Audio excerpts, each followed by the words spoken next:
Greetings and salutations, friends, and welcome back to the Horus Heresy lore breakdown, the Damnation of Pythos, as it is about time to burn things. Yes, finally some good old-fashioned cleansing flame.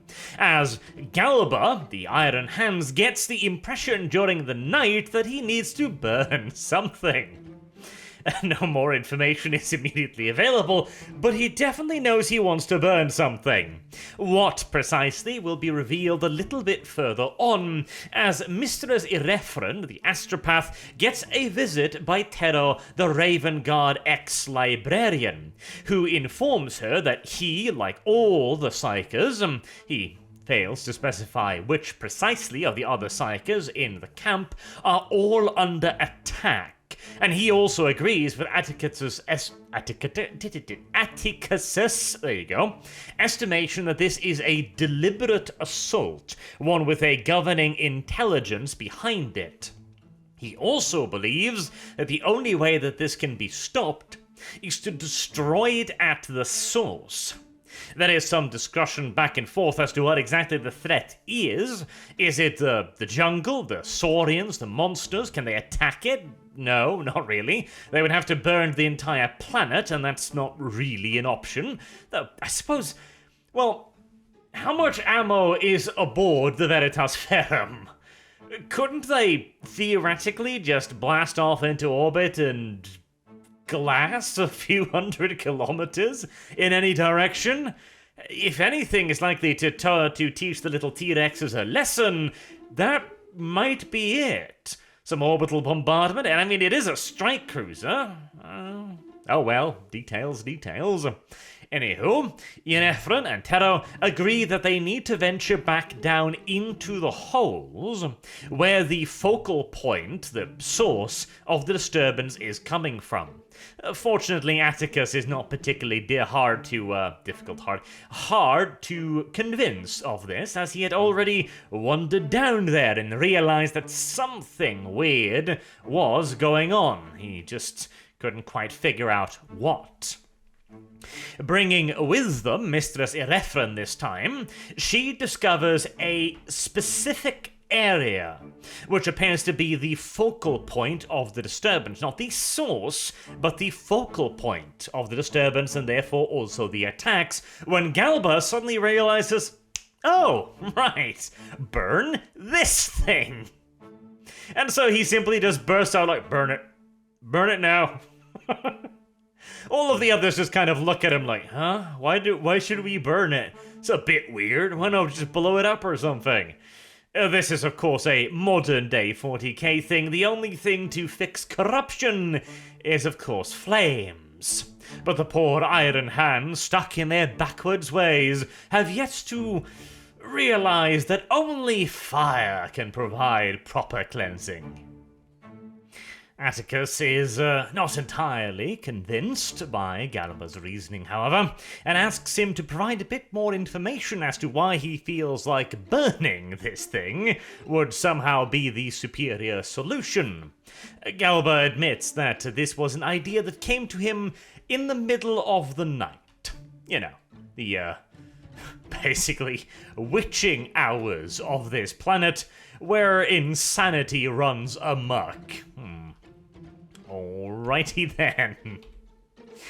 But there is some truth, or at the very least potential truth, to this. Atticus asks him how exactly he came about his visions, quote-unquote, and if they were, well, consistent? Are your crazy imagined warp lunacy consistent with things?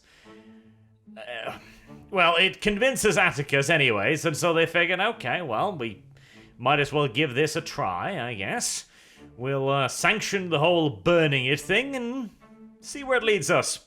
After all, the most likely way to destroy this thing is through some application of fire anyways. Even though it might not be the flamethrower variant, it couldn't hurt to try it out first. And so, Atticus orders what I'd just been thinking about, actually, a orbital bombardment. Good on you, Arthur, for realizing that they could simply just bomb the goddamn place, though, interestingly enough, they don't want to use cyclonic torpedoes because the anomaly needs to remain intact. Now, this is kind of a reasonable thing and an unreasonable thing at the same time. On the one hand, they don't know for sure that the anomaly is what's causing the problems, the visions, etc. Yet they do know that the anomaly is what's giving them their ridiculous insight into the warp, and so it is of course their greatest weapon against the traitors right now. Yet, naturally, one would assume that it was the anomaly that was causing the anomalous behavior. Oh well.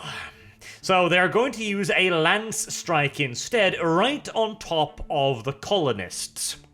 Now, the Iron Hands are nice enough to march into the colonist encampments and break up one of their little ritualistic ceremonies just before the interesting part begun, I suspect as well, and inform them that it is no longer safe to stay here and that they have to come with them. But the colonists' religious leaders refuse this and simply say that they won't go. They simply just won't. The Iron Hands try to talk a little bit of sense into them, but they're the Iron Hands. They give up rather swiftly and just say, okay, well, if you want to stay, that's fine. We're gonna blow this place up from orbit, just so you know. And well, that's that. That is all there is to it. The salamanders, of course, are horrified, but there's like a dozen of them left, so their objections fall on deaf ears. And that turns out to be a very unfortunate thing, as, taking the advice of the enemy whispering to you in the night, it's apparently not a very good idea. The Veritas Ferrum fires its lance batteries down against the planet, only to have them reflected back at the warship. That's some bullshit, incidentally. Destroying the strike cruiser outright. Presumably it didn't have its void shields up because, well, why would it? There was no sign of any anti-orbital defenses, obviously. And there you have it. The Iron Hands are now stranded on this god-awful planet, and even more of their brothers have been killed in the destruction of their ship.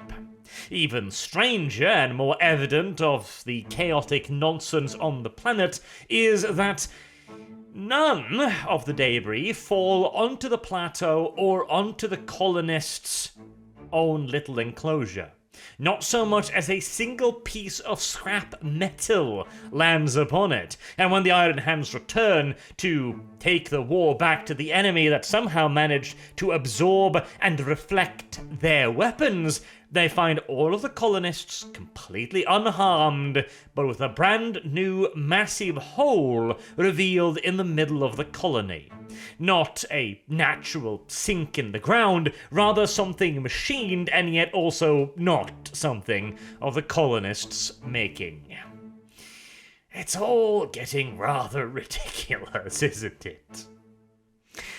The local cultists have of course begun another little prayer ritual which the loyalists intrude upon, whereupon it is revealed to everyone's shock, horror, and abject surprise that the crazed cultists are crazed chaos cultists. Oh, Jesus Christ. Oh. To clarify a little bit here, the book had kind of been trying to make a suggestion that, oh, no, they're totally worshippers of the Lectitio Divinitatis. That's what they are, don't you understand? They're worshippers of the God Emperor, because what else could they possibly worship? Yeah, who knows? This was a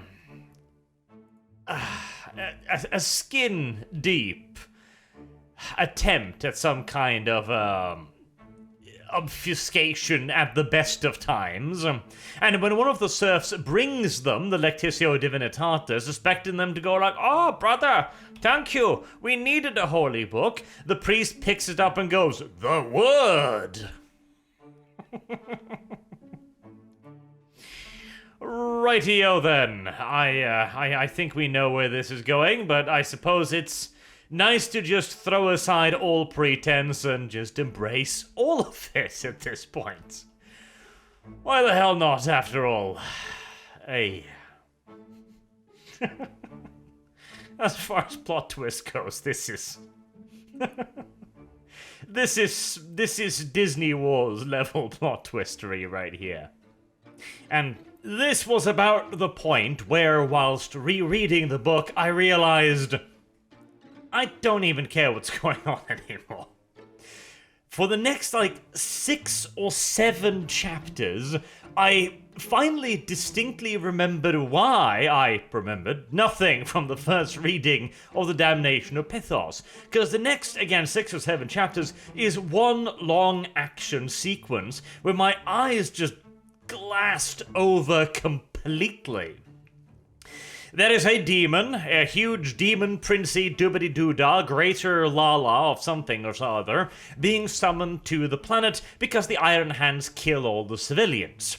The whole, the good guys are the ones who triggered the demon summoning nonsense, and then the dinosaurs come streaming in, adding to the bloodshed, causing the rise of the demon prince and the creation of a tower 100 kilometers into the air. The Veritas Ferrum is recreated with demon flesh and Sauroses and metal and yada yada yada, as the entire world is torn asunder and made into what sounds an awful lot like a straight up demon world. And it ends with all of the good guys getting defeated. A last final astropathic message is sent by Mr. Zerefri, and it is simply just ignored when it finally reaches Terra.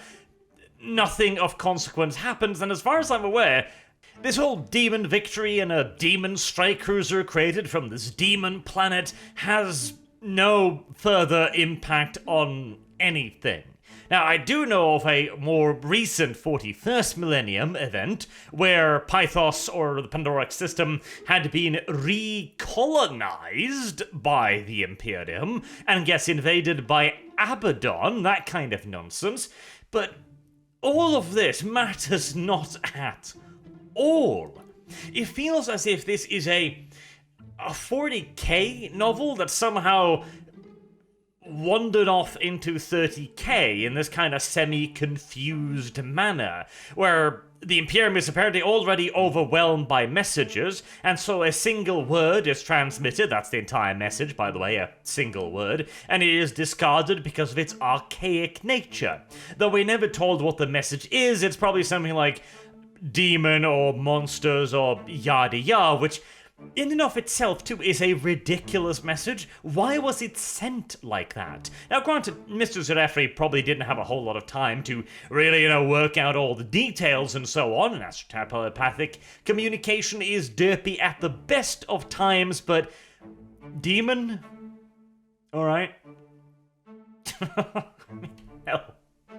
Even if the palace on Terra wasn't already overwhelmed by nonsense, this would probably still just be thrown right out the window, because it's like, okay, demon. What are we supposed to do with this piece of information? Hell, is it even information at this point, or the fevered dreams of an overly receptive astropath? Now, it comes with high priority clearance, but as the chief scribe points out, they're at war. Everyone is sending their messages with the highest priority clearance, simply because everything is goddamn urgent right now. And it's not like this ended up in being anything at all, after all. God, such a waste of pages. Now, I know also, I gave a lot of praise to the preceding book simply for having a return to action, so surely the last 6 or 7 chapters merely being action would be a good thing, right? Except it's action without a purpose. It's the Iron Hands fighting the endless hordes of demons, saying again and again, yeah, there's no victory here. We can't win this. We can't even kill the Demon Lord. We are making absolutely no difference whatsoever, and our actions are completely pointless and done for nothing else than our own self-satisfaction, fighting against the literally endless hordes of the Immaterium. This is a key point about scale here that is very important to try and hammer home in the 41st millennium, as it is often ignored. If you are at the point where literally nothing matters, the enemy is literally without numbers, and there is no victory to be gained, I, as the reader, has absolutely no reason to remain invested. Again, this is why the last, hour and a half of the audiobook, as I was listening to that too, I was just sitting there okay. End. Stop already. Cease. Stop talking to me. Nothing of importance is occurring whatsoever. Hell, at least up until this point, I could at least amuse myself with idle speculation oh, what kind of chaos cultists are they? Are they confused? Don't they know why they're here? Are they actual chaos cultists? Are they doing this out of a misplaced sense of righteousness? Are they fully knowledgeable about the fact that it's chaos? They are, incidentally. And what about the Saurian monsters? Ooh, they kind of sound mildly Tyranidy, except it's stated in the course of the book that the entire planet was specifically created to be this exact way by the Demon Lord, whose name is so insignificant I can't even hold on to it. Mulan or something. Yes, we'll just go with Mulan, shall we? By the Demon Lord Mulan, specifically to pull the Iron Warriors to his planet so that he could steal their ship and then do absolutely nothing with it. Alright. And hell, at the end of the day too, this isn't a significant loyalist force either. It is one strike cruiser's worth of iron hands.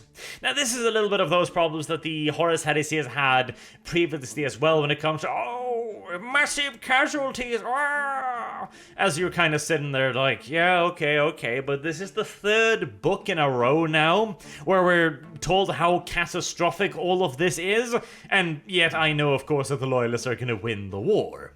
Occasionally, don't get me wrong also, really hammering home the massive nature of the warfare, that's good and entirely desirable on occasion to lend a scope to the proceedings. Istvan, for example, was absolutely a really cool massive event, and the large-scale slaughter of several legions there was a really cool plot point, and it was also the culmination of all of the build-up to that point. All of those sacrifices had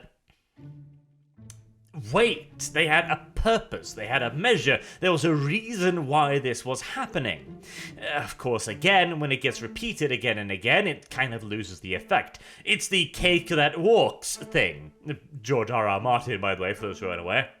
Game of Thrones had a really cool initial idea where it's alright, I am going to try and subvert expectations by making the characters that should appear to be immortal decidedly mortal. The dire wolves, for example. The characters can't lose their favorite pets, and it was a real shock when the first of them got, not killed, was it? That one was set free, wasn't it? I believe, because they was going to get executed. Several more of them, of course, die as well, and the problem is, again, first time it was impactful. The second time was okay, kind of cool. The third time is alright, now you're just killing the dog because it's the dog. Goddamn stop it. Same with the characters as well. The death of Daddy Stark, that was a big deal, that was very impactful, but as more and more characters simply wandered cluelessly to their deaths in the books, and even worse in the TV show with the death of Littlefinger, it loses absolutely all weight, and it simply just makes the audience groan, get on with it. And this book is that in a nutshell. It's so bloody pointless.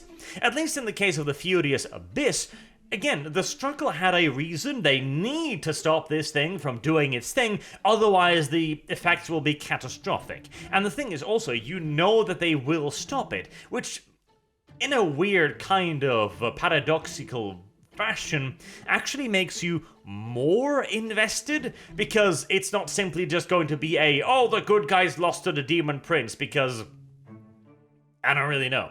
Hell, the story would have been more interesting if at least a handful of the Loyalists somehow managed to survive. Maybe the Salamander managed to grab like a handful of serfs and got away on a tiny spaceship or some such bullshit. At least I would have a character that escaped. You know, there would be something happening beyond simply, oh, demons won now, their story's over, and they threw the warning in the trash. Alright, give me back the last 6-7 hours of my life I spent reading/listening to this. It was not worth it. Stop it. Cease it. At least if they were proto-Tyranids, that could be something. That could be kind of an interesting, oh, look at this kind of thing, but it isn't, because the demons have specifically put them there, and we know that the Tyranids don't like the warp, and the warp don't like the Tyranids, and vice versa, and so on. Not to mention also, as of course the later book with the Pythos seems to suggest that the Tyranids were only vectored towards our galaxy much later. It is an offensively pointless little book. And that really does make me sad, because there are parts of the writing that is actually pretty damn good. There are points at which it really starts hitting its stride, and getting a bit of insight into the Iron Hands is valuable in and of itself. It's... You know what maybe pisses me off even more? It's like that short story with Ferrus Manus, where he is being guided by through a labyrinth by the Eldar to be like, oh, don't trust Fulgrim, he's a cunt. And Ferrus Manus is just like, silly Eldar, why are you speaking lies to me? It has absolutely no effect on anything whatsoever. And that's like the only other major storyline connecting with Ferrus Manus, and it's pointless. And this is the Iron Hands again, another book centered around the Iron Hands, and it's pointless. Holy shit. There are times when, no shit, I simply forget that the Iron Hands are even a legion, because they have no influence, no weight, no presence, no gravitas on the Horus Heresy whatsoever. They are 2-bit side characters in other 2-bit side characters' side quests. That is how goddamn irrelevant they are. Right, enough of a rant. Let me just... The Damnation of Pythos. It is... See, it's not necessarily a bad book from a writing perspective, but from a Horus Heresy perspective, it is an absolutely dreadful little book. A complete and utter waste of pages and ink. And we would have been better served with almost anything other than this. I would have taken a goddamn prequel story of this. You know, just the story of one of the other characters, like Sigismund or Loken, or hell, even Erebus when they were just a human, which would have been an entirely irrelevant story as well in all due likelihood, and I'd rather take that, because at least it would have had some connection to the Horus Heresy. If you haven't read it, don't. Just skip right over it. You will lose out on nothing, and you'll save yourself an awful lot of time. Until next time, I have been Arch. Thank you all very much for listening, and I hope to see you all again soon. Till next time, have a good day.